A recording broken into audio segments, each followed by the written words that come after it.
கொடுத்திருக்கிறாரோ அதிலே அவன் வாழ்ந்திருக்கவும் அதை அனுபவிக்கவும் அதிகாரம் கொடுப்பது தேவனுடைய அனுக்கிரகம்.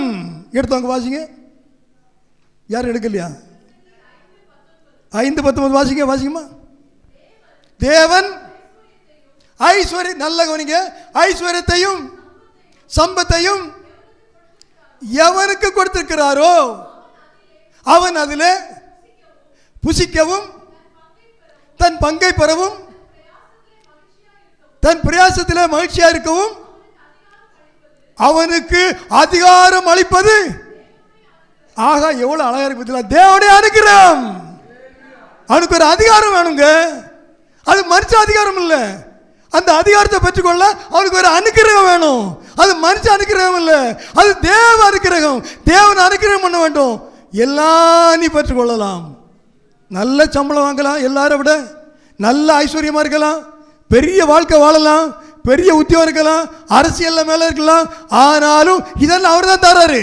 ஆனா இதுல நீ உன் பங்கை நீ அனுபவிக்கணும், நீ ஆசீர்வாதமா இருக்கணும், மகிழ்ச்சியா இருக்கணும்னா அதுக்கு ஒரு அனுக்கிரகம் தரணும். கர்த்தர் அனுக்கிரகம் தரணும். அதுக்கு மேல உனக்கு உரிய இது சொத்து மேல, உன்னுடைய உடைமை மேல உனக்கு ஒரு அதிகாரம் வேணும்னா அவர் அனுக்கிரகம் தரணும். அல்லேலூயா, அல்லேலூயா. இன்னும் கொஞ்சம் விளக்கமா சொல்றான். நான் நினைச்சேன்னா என் கையை தூக்கிடுவேன்னு சொல்ல முடியுமா? எனக்கு சொல்ல முடியுமா? சொல்ல முடியாதுங்க. அப்படியே கை விழுந்தேன்னா அவர் கை இளம்பாட்டான்னு சொன்னா அப்படி விழுந்துருவோம். அப்புறம் இந்த கை எப்படி தான் தூக்கினேன்? நான் உண்மையை சொல்கிறேன். என் கையை தூக்கக்கூட எனக்கு அதிகாரம் கிடையாதுங்க. கையால் அடிச்சிருவோம், பிடிச்சிருவேன்னு சொல்கிறேன், கொன்றுவேன்னு. என் கை விரல் அசைக்க கூட எனக்கு அதிகாரம் கிடையாதுங்க. அதுக்கு அவர் தான் எனக்கு அதிகாரம் தரணும். அது அனுக்கிரகமாக தராரு. அந்த அதிகாரத்தை எனக்கு உரிமையில தரல. எனக்கு அது it is not my right, but it is only grace. அவர் இறக்கமாக எனக்கு தராரு. சரியப்பா, போ வச்சுக்கோ, கையை உயர்த்து நல்ல தூக்கு வீசு, வச்சுக்கோ. அல்லேலூயா. ஆண்டவர் எவ்வளவு நல்லா இருக்கார் பார்த்தீங்கன்னா. உங்களுக்கு அது புரியாமல் இருக்கும் பாருங்க. கர்த்தர் நமக்கு நன்மை செய்வாராக. ஆகினால் நிச்சயம் எலும்பெலும்பு செய்வானே, உன் வல்லமை தரித்துக்கொள், வல்லமை தரித்துக்கொள். வல்லமை பரிசுத்த ஆவியினால் உண்டாகிற வல்லமை. ஆவியின் அபிஷேகம் வராமல் இன்னும் எத்தனை பேர் இருக்கீங்க? உடனே பலர் பேர் நினைப்பாங்க, ஆவியின் அபிஷேகம் பெற்றவங்க எல்லாம் ஒன்றும் சரியில்லை பாஸ்டர். இல்லைன்னு யார் சொன்னா? இல்லைன்னு யார் சொன்னா? நானும் அப்படி தான் சொல்கிறேன். ஆவியின் அபிஷேகம் பெற்றுங்கன்னு சொல்ல அனைவர் சரியில்லை. ஒரு நாள் இந்த நார்த்தில் CNN சொல்லுவாங்க நினைக்கிறேன். அதில் ஒரு பிஷப்பாக இருந்த பெரிய உத்தியோகத்தில் இருந்த ஒரு மனுஷன் என்னுடைய கிளாஸ்மேட். அவர் அங்கேருந்து வரலாம் போய் எல்லாம் முடிச்சு எடுத்து இங்கே வந்து நாங்கள் பார்த்தோம். ரொம்ப சந்தோஷம். ஒரு அங்கே வந்தார். அவர் பேர் குமாரதாஸ். வந்துட்டு எல்லாம் பார்த்து பேசிட்டு அப்போ இந்த அபிஷேகத்தை வச்சு சொன்னோன்னே அவர் சொன்னார், என்ன மாமான்னு தான் கூடுவோம் நாங்கள் மாட்டு மாதிரி. போய் என்ன மாமா நீ இருந்த அபிஷேகம்னு சொல்லிட்டுருக்குறேன், அந்நிய பாஷைன்னு சொல்லிட்டுருக்குறேன்னு கேட்டார். ஆமாம் ஆமாம், அபிஷேகம் உண்டு, அந்நிய பாஷை உண்டு, நாங்கள் பேசுவோம், அபிஷேகம் பட்டிருக்கிறோம் சொன்னார். என்ன மாமா நீங்கள் சொல்கிறீங்க? இந்த அபிஷேகம் பட்டவங்கெல்லாம் எப்படி கட்டுவார்த்தை பேசுகிறாங்க தெரியுமா? ஆமாம் பேசுவாங்க. நீங்கள் என்ன சொல்கிறீங்க?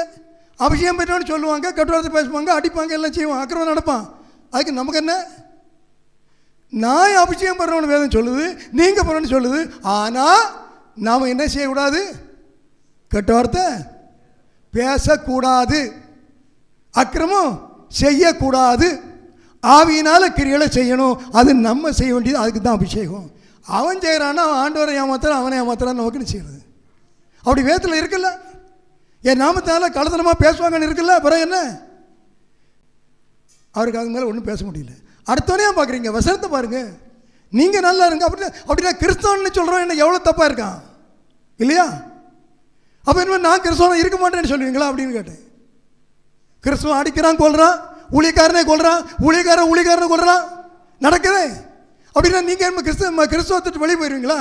அதை பார்க்காதுங்க, உங்களை பாருங்க, வேத வசனத்தை உங்களையும் பாருங்க. அபிஷேகம் பெற்றுக்கொள்ளணுன்றது யார் எது செய்யட்டும், இது சாத்தான் தரச்சல தந்திரமாக்கும். அவங்கெல்லாம் எல்லாருமே இது வித்தியாசமாக இருக்கட்டும், நான் ஏன் சரியாக இருக்கக்கூடாது? அல்லேலூயா. நிறைய பேர் படிச்சுட்டு வேலை இல்லாமல் இருக்காங்க. அதனால் நான் என் பிள்ளைய படிக்க வைக்க மாட்டேன்னு யாராவது சொல்கிறீங்களா? அது மட்டும் சொல்ல மாட்டேங்களே இல்லையா? நிறைய படிச்சுட்டு பையன் பெற்றோர் கீழ்ப்படியாமல் இருக்கிறான், அப்போ என் பிள்ளைய படிக்க வைக்க மாட்டேன் சொல்கிறோமா?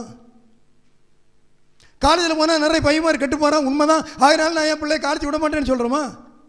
அதுக்கெல்லாம் சொல்லவே மாட்டோம். அதுக்கெல்லாம் ஞானம் உண்டு. ஆமாம், இதுக்கு மட்டும்தான் அப்படி சொல்லுவோம்.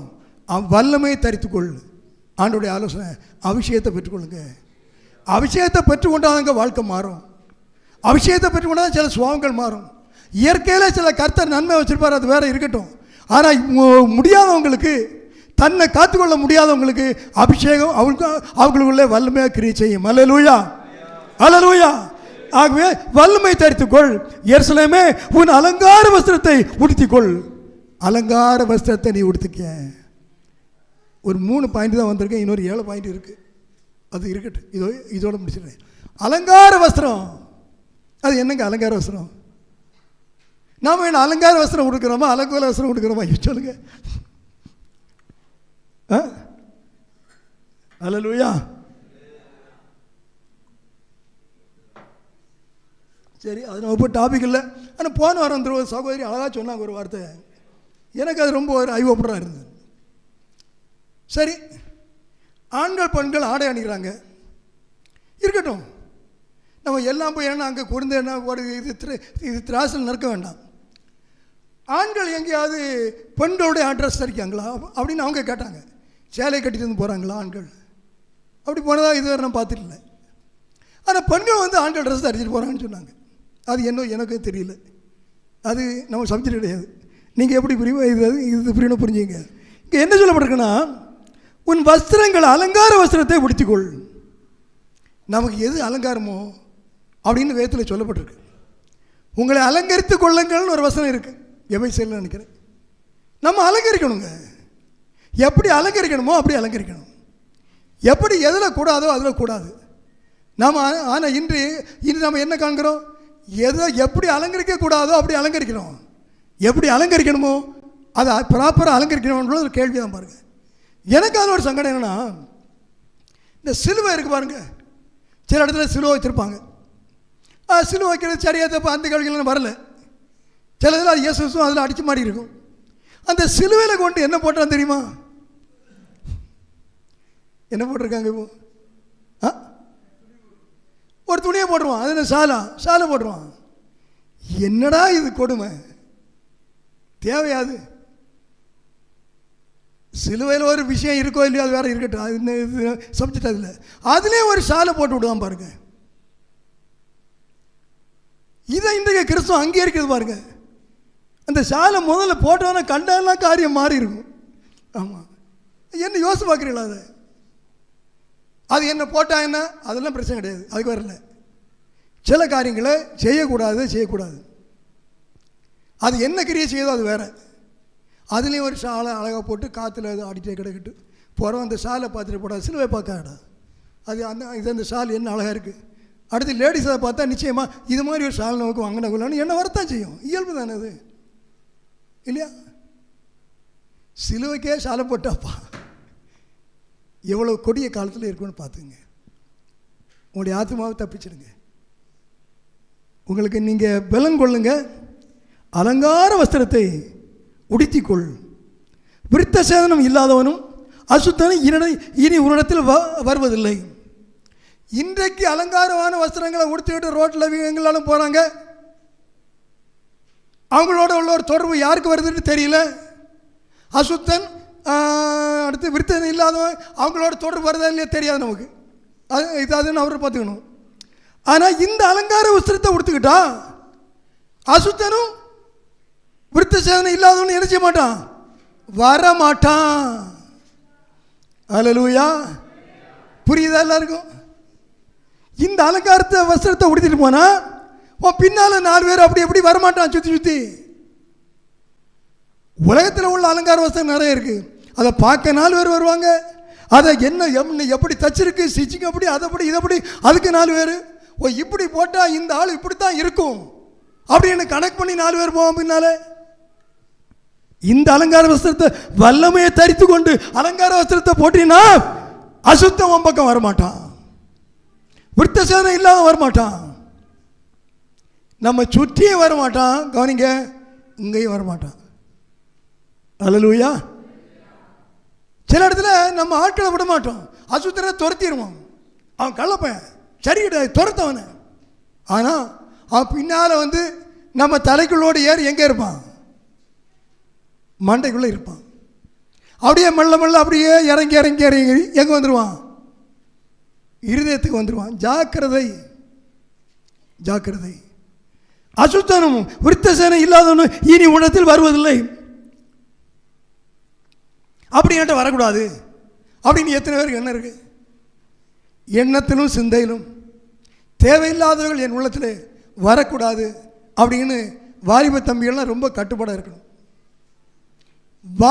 வாலிபர்லாம் பலவான்கள். சாத்தான அடிச்சு உடைக்கணும். இப்போ நீங்கள் உடைக்கலைன்னா இனி அடிமையாக போயிடுவீங்க சாத்தானுக்கு. அல்லேலூயா. இவேளை செய்ய அசுத்தரும் விருத்தசனம் இல்லாதவனும் உள்ள வரக்கூடாதுன்னா நீங்க எழும்பணும், வல்லமையை தரிக்கணும். சிலங்க உட்கார்ந்தே இருப்பாங்க, ஒரு வேலையும் செய்ய மாட்டாங்க. ஆனால் எங்கே அங்கே பல வேலை நடந்துகிட்டே இருக்கும். இங்கே எல்லாம் வேலை நடக்கும். இருக்கிறத ஒரு சேரில் தான், அல்ல ஒரு மூலையில். அவங்க உலாவுறது உலகமெல்லாம் அவங்க உலாத்துவாங்க. ஜாக்கிரதை, பரிசுத்தாவியின் ஆலயம். தூசி அப்போ தூசி எங்கே எதிராக வந்தது? அது இப்போ இது அப்படி தானே இருக்கு.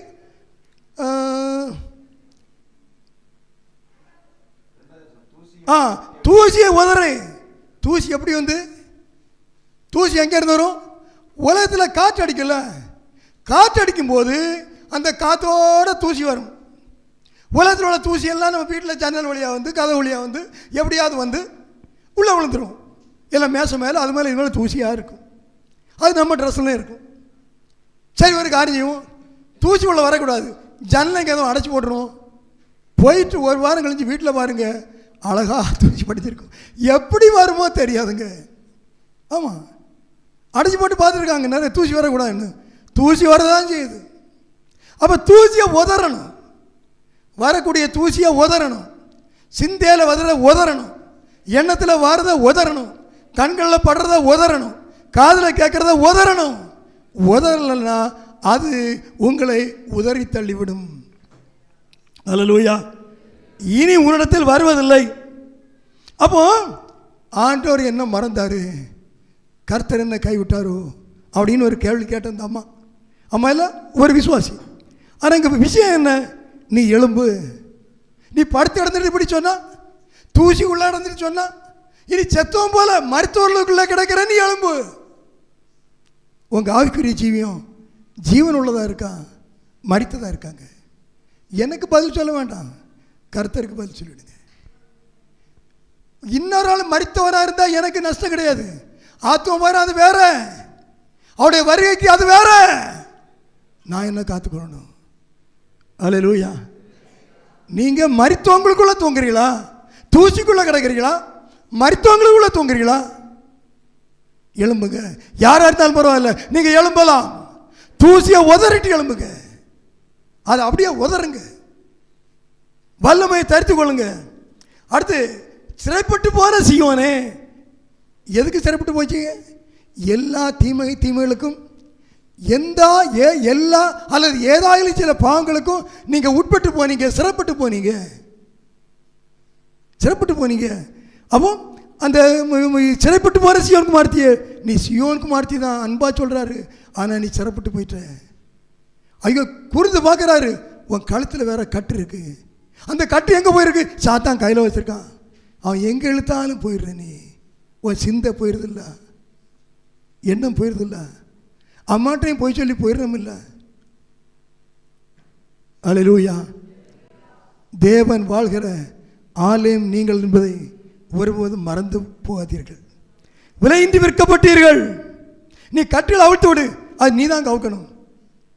அல்ல அவரே வந்து அவுத்து விட்டா என்ன நடக்கும்? அவர் அவுக்க மாட்டாரா? அவுக்க சொன்னா அவுப்பாரு. அவர் அவுக்கட்டுமே அப்படின்னு இருந்தா அவர் அவுத்து விட்டு போற, நீ திரும்ப எடுத்து கட்டிகிட்டு இருப்ப. நீயா முதல்ல அவுத்து விடு. அப்போ அது நிலவரமாக இருக்கும். அவர் என்ன இது அங்கீகரிப்பார். கழுத்தில் உள்ள கட்டுகளை அவிழ்த்து விடு. விலையின்றி விற்கப்பட்டீர்கள், பணமின்றி மீட்கப்படவில்லை என்று கர்த்தர் சொல்கிறார். யூதாஸ் கூட 30 காசுக்கு இயேசு வித்துட்டான். ஆனால் ஒரு காசு இல்லாமல் தன்னை விற்கிறவங்க இன்னைக்கு நிறைய இருக்காங்க. அவன் 30 காசு சரி வித்துட்டான். ஒரு காசு லாபம் இல்லாமல் கூட சத்தியத்தை விற்கிறவங்க, இயேசுவை விற்கிறவங்க இன்றைக்கி சபையில், பெந்தேகோஸ்து சபையில் நிறைஞ்சு போச்சு. நான் பெந்தேகோஸ்து சொல்கிறேன், இன்றைக்கி வருத்தப்படுறாங்க. ஏன்னா இப்போ அனுபவங்கள் அப்படி இருக்குது. அதனால் சொல்கிறேன், பாரத்தோடு சொல்கிறேன், வேறு ஒன்றும் இல்லை. நாம் சரியாகும்படி கர்த்தர் நமக்கு கிருபை தருவாராக. அல்லேலூயா, அல்லேலூயா. ஒரு வசனத்தை மட்டும் வாசித்து முடிக்கிறேன். ஸ்தோத்திரம்.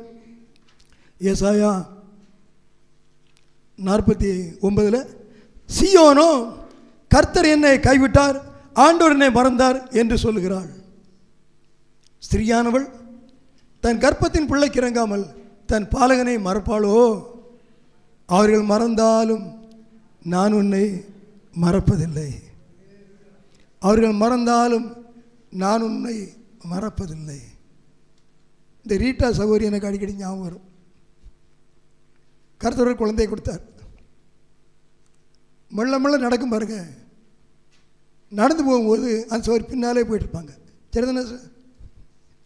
பின்னாலே போயிட்டுருப்பாங்க. விழுந்துடக்கூடாது. அது தனியாக தெரியும். எல்லோரும் போங்க, ஆனால் அவங்க போகிற தனியாக தெரியும். ரொம்ப கவனமாக பின்னால் போவாங்க. சறுக்கிட்டுனா அது மேலே பிடிச்சிடுவாங்க.